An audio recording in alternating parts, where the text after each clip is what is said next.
Alright, what's up everybody? Today we're going to talk about how to eat whatever you want and how to stay lean.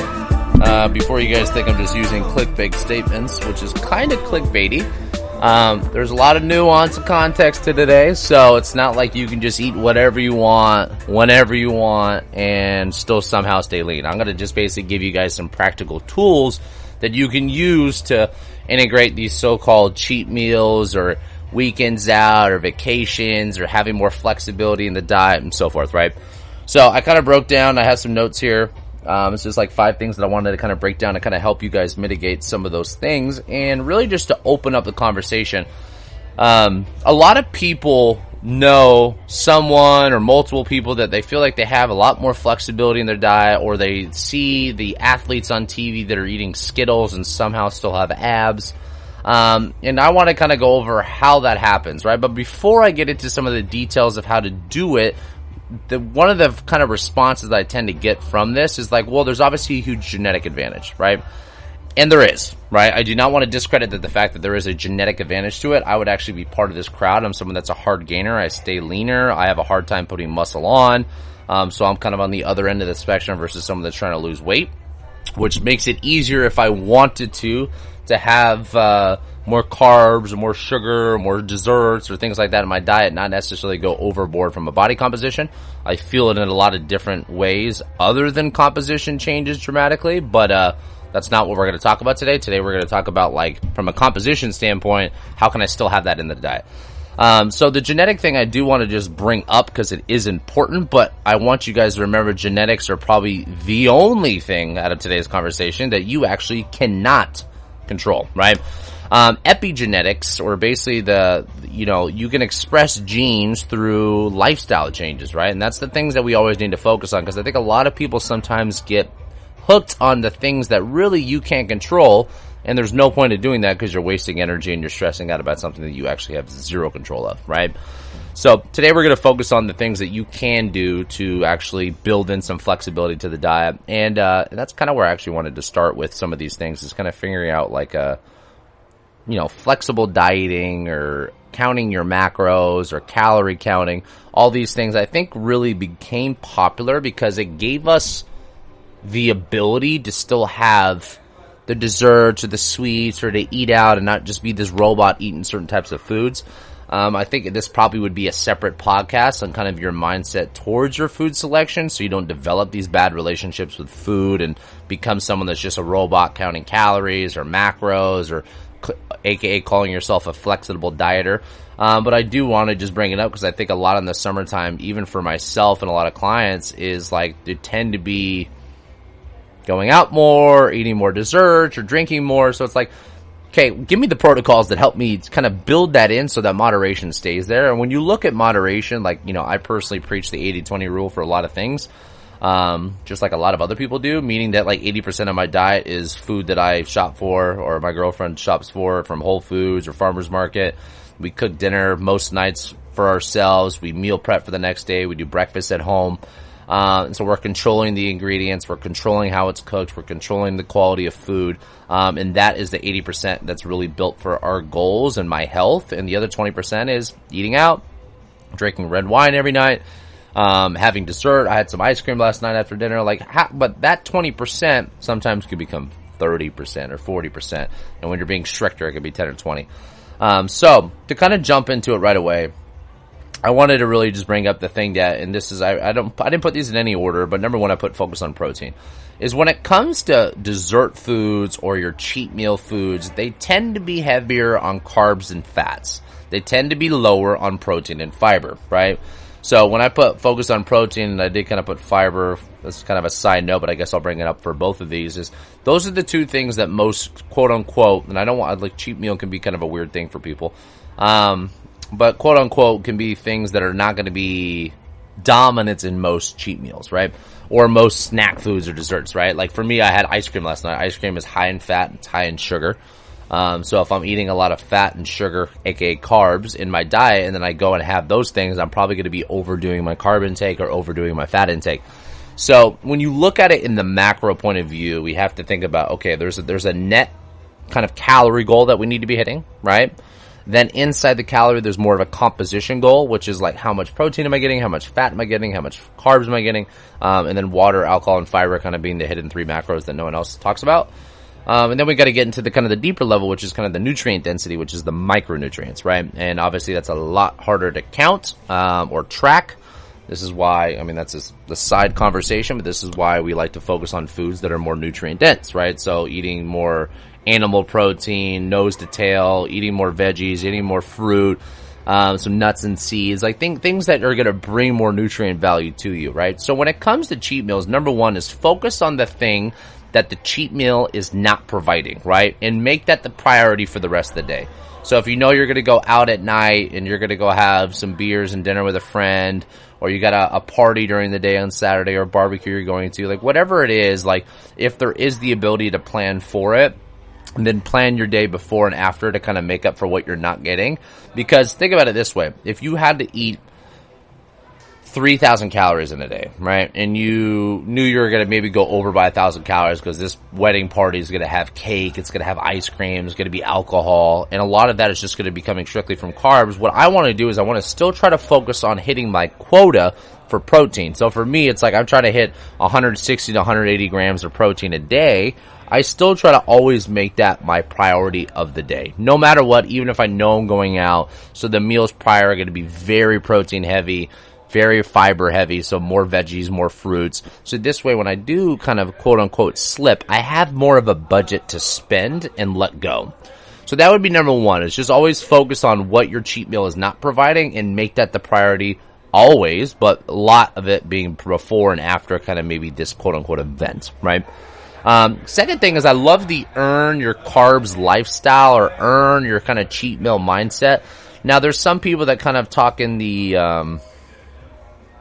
man, how would I say this politely / correctly?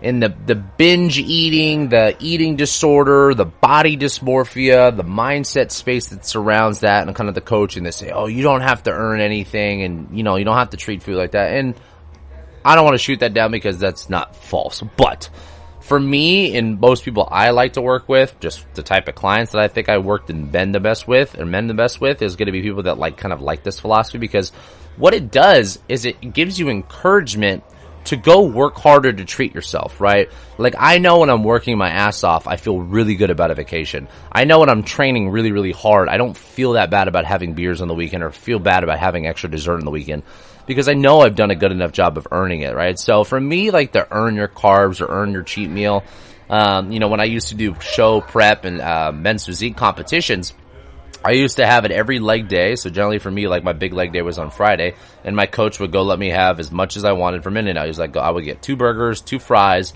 a shake, and a pink lemonade with 7-Up. So a lemon up. And that was always kind of my cheat meal. And obviously cheat meals could be different for everybody. And that was when I was being very strict. I only had one of those a week. And, but the thing is, like, I always made sure I did it on my biggest energy expenditure day, right? And I know this is going to be something that in the perfect world, if you were planning for it, makes it really easy. Now, a lot of times these slip ups, they happen kind of organically and like unplanned, and that's okay.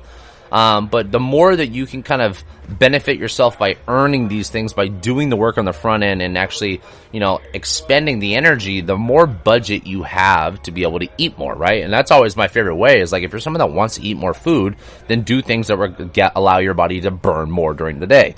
More activity, more muscle mass, so on, right? So that would be number 2 for me. Number 3 is walking after meals and moving more, which is kind of piggybacking on what we just talked about. But the walking after meals, I've talked about this on a lot of podcasts. I'm someone that preaches that the most underrated tool in the world, I think, is walking. And I think it's just so overlooked, because I used to look at it the same way when I first started training. It was like, oh, walking's for old people. You don't need to walk. Walking, I think, is literally the best medicine that you can do for your posture, for aerobic activity, for heart health, for stress reduction. The whole 9 yards, right? Like, there's not really much that walking doesn't do, but really from like a blood sugar mitigation aspect of it and a caloric burn aspect of it, if you're having a bigger meal, we want to try to mitigate some of the side effects that maybe that bigger meal will provide. So taking a walk after your bowl of ice cream or moving around instead of sitting down are great ways to help mitigate blood sugar. So we can improve insulin sensitivity a little bit. We can burn a little bit more calories just with general movement. We can help the digestive system kind of be more effective.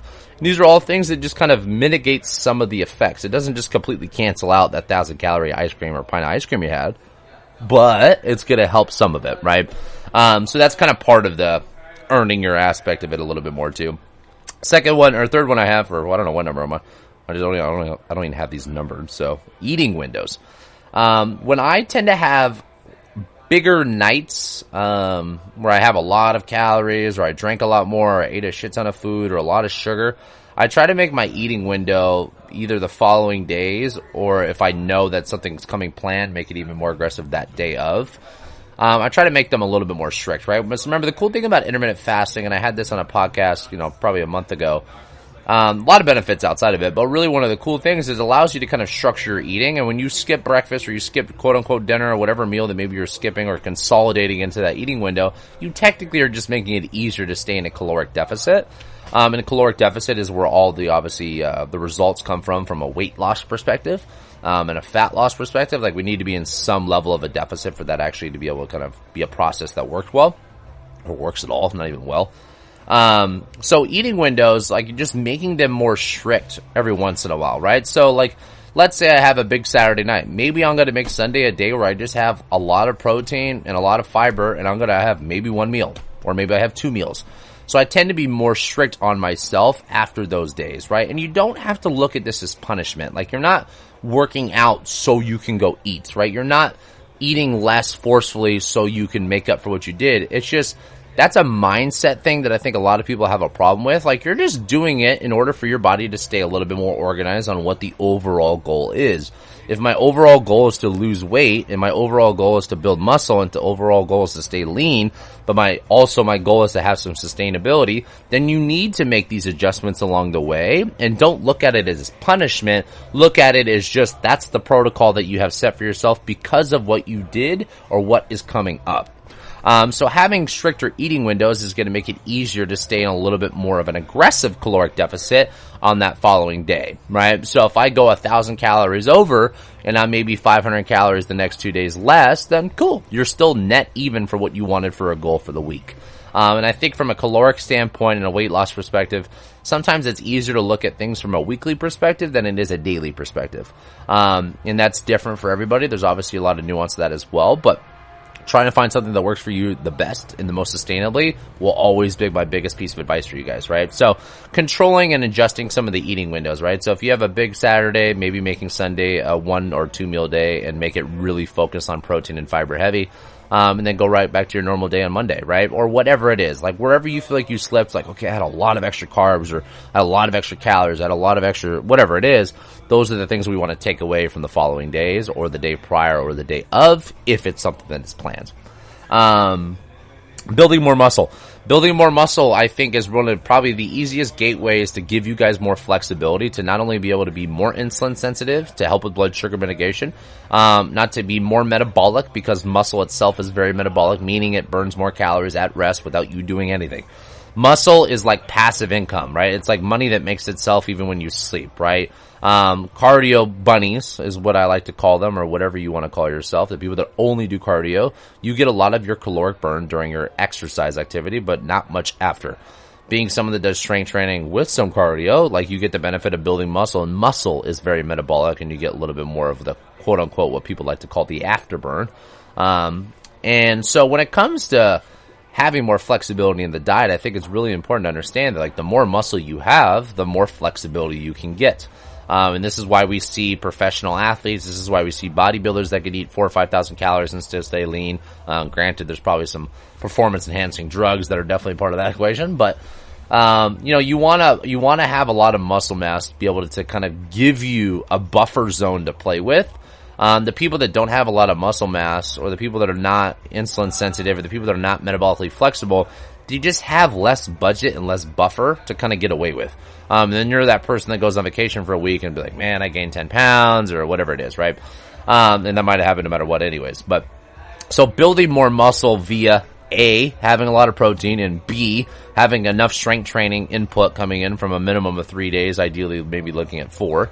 Like that needs to be something that's an essential step for people that want to have more flexibility in the diet, and especially an essential step for people that want to stay leaner, because being more muscular is going to allow your body to burn more fat at rest. It's going to allow your body to have the perspective look aesthetically of being leaner. You can have the same body fat percentage with 20 pounds less muscle than me, and I will look leaner than you because I have more muscle development. So that's always a big piece. Adjusting your meals for what your cheat contains. I think I kind of talked about this already, but whatever. I'm just going through my notes here. Adjusting meals for what your cheat contains is basically like what I was saying earlier, that like a lot of cheats, meals, or a lot of desserts, a lot of things that quote unquote will be the flexible items, they tend to have a lot of carbs, they tend to have a lot of fats. So what you should be doing is taking more carbs and more fats away from the previous or post days from it, so you can make those adjustments that you can still kind of stay within a level of macro that you maybe have set for yourself if you're doing macros. You obviously can adjust caloric aspect of it, but more importantly, like you have to remember, and like this is my biggest piece of advice for anybody nutritionally, if you were to make majority of your diet focused around animal protein, nose to tail being ideal, so you're getting some organs in there, you're getting some bone broth in there, because I think you just get a little bit more of the nutrient density from that, but whatever, at least the muscle meat. Second thing is then obviously eating things that are fibrous carbohydrates, right? Things that come from planet Earth. So that would be your vegetables, that would be your fruits, that would be your nuts and seeds, and ideally trying to do things that are A, easy on your gut, and B, seasonal. If you made majority of 80% plus of your diet on that, it's really, really, really hard to fuck up. So when it comes to the cheat meal aspect of it, it's no different. Make the times that you are eating on your non-cheat item or meal, make them protein and fiber centric, because if you can make majority of the focus around that being those two things, you're going to get way more benefit from what you're doing, and especially for what your goals are. So that needs to be the big thing, is understanding that like carbs and fats, especially together, are very easy to overeat because some of the neurochemistry gets, you basically in a sense trick the body a little bit. But also you're just not getting the nutrients from those foods. Like having ice cream doesn't really give me a lot of nutrients. It gives me a lot of satisfaction because it tastes amazing, but it doesn't give me a lot of nutrient value, right? So if I make the rest of my day, like I ate pretty solid yesterday, so for me I wasn't worried about having ice cream because I definitely hit my protein quota yesterday. I definitely had a lot of nutrients, I had a lot of fruits, a lot of vegetables. I was hydrated, I had my coconut water, I have my electrolytes, like I had my exercise of the day, I had a good workout. So it wasn't bad, and I think that's the most important thing that I want to wrap up with today is, when you look at cheat meals, don't look at it as a loss. Look at it as part of the plan. It's like going into business and not expecting to fail at something. Like, failure is going to be a part of the plan. We're just going through the ebbs and flows of being more successful and more strict, and sometimes a little bit more relaxed and kick back, and that's okay, but adjusting for what you're doing and adjusting for what your goals are is the most important thing. So always coming back to, why am I doing this? What's really important to me? And B, when you look at what's important to you, also look at what's sustainable for you. Because at the end of the day, we all want to be millionaires, we all want to be rich, we always want to have the perfect relationships, but maybe that's not the most sustainable thing for your lifestyle and the amount of sacrifice that you're willing to give it. And if that's really the issue, then that's okay, right? So having the so-called cheat meals, or having these so-called food slips, maybe things that would be outside of what we would quote-unquote put, I like to use this quote-unquote because it's very sensitive words for people sometimes, healthier options versus unhealthier options, however you want to look at it, it's okay. It should be a part of the routine. And one thing that I've talked about in the nutrition space, but a lot of just coaching for me in general, is think about everything as kind of this continuum-based approach, right? Meaning things are good, or things are better and worse, not good and bad, right? If you look at foods as good and bad, you already have kind of a poor mindset and a poor approach to how you're eating. And that can, over time, create these unhealthy relationships or these food disorders or eating disorders or this body dysmorphia because you choose to look at it in the wrong lens. Not that it's not real, but it's how you view it. So understand that this stuff is going to be a part of making a diet, quote unquote, once again, a nutrition plan more sustainable for you. And if having ice cream or having beer or having red wine or having whatever, for me, cinnamon rolls probably is going to be the top of the food chain for that one. Those are things I want to have in my diet. I know I can't have them all the time, and I know I need to earn them, and I know I need to do all these other things that I talked about today to make it work for my body, because I do want to be lean, I do want to be healthy, and I'm someone who wants to practice what I preach with what I do, but moderation is everything, right? And so you need to be able to kind of figure out what works best for you that still allows you to achieve the result you want. And even if that result is moving a little slower than you want, as long as it's moving the right direction, that's all you should care about. The intensity and the pacing of it, like, that's up to you. Like, if you have a very strict goal where you need the intensity and you want a really fast pace, then go for it. I'm just going to tell you from personal experience for myself, I'd rather take the slow route, going the right direction, versus like being really intense and falling off, plateauing, going backwards, being really intense and doing that cycle, because that just sounds mentally exhausting to me, right? So, all right, guys. Well, I hope this helps as always. Try to keep it short for you guys. Really something that's more nutritionally focused. Something I think it's important to talk about and think about for everybody in nutrition when it comes to summertime, because naturally we're kind of surrounded by more parties, more alcohol, more outdoor activities. Do these things that I went through today to kind of help you balance out that. Understand that moderation is going to be a part of the journey and part of the process. And if you can just literally build that moderation in a more controlled, structured fashion, then you'll be in a lot better place than where someone that's not planning or organizing at all, right? If you're just kind of shooting from the hip all the time, naturally it becomes more disastrous. And remember this, as you build intuition over time, it's easier to kind of do it on the fly and adjust, kind of like how I'm doing. Not to put myself on a pedestal, but I've been doing a lot of self-exploration when it comes to my health and my body for a long time, because this is really what I'm passionate about. For those that are kind of newer to this journey or struggling maybe, use the objective data, build some structure, plan, write them down, use a friend, use a coach. Like, the more systems that you can put in place to organize that process and really pay attention to how you feel, your intuition behind that will grow. And then you can start to back off from some of the systems and some of the data and start to kind of, in a sense, wing it a little bit, right? All right, guys. Well, I hope this helps. As always, if you like this one, leave us a nice review, share it with somebody. We just got actually a new member that we signed up, so welcome to the gym, Kathy. That she came from the podcast as well. So for everyone listening to this, I love you guys listen to it. I hope you guys get good things out of it. And have a great weekend. See you guys.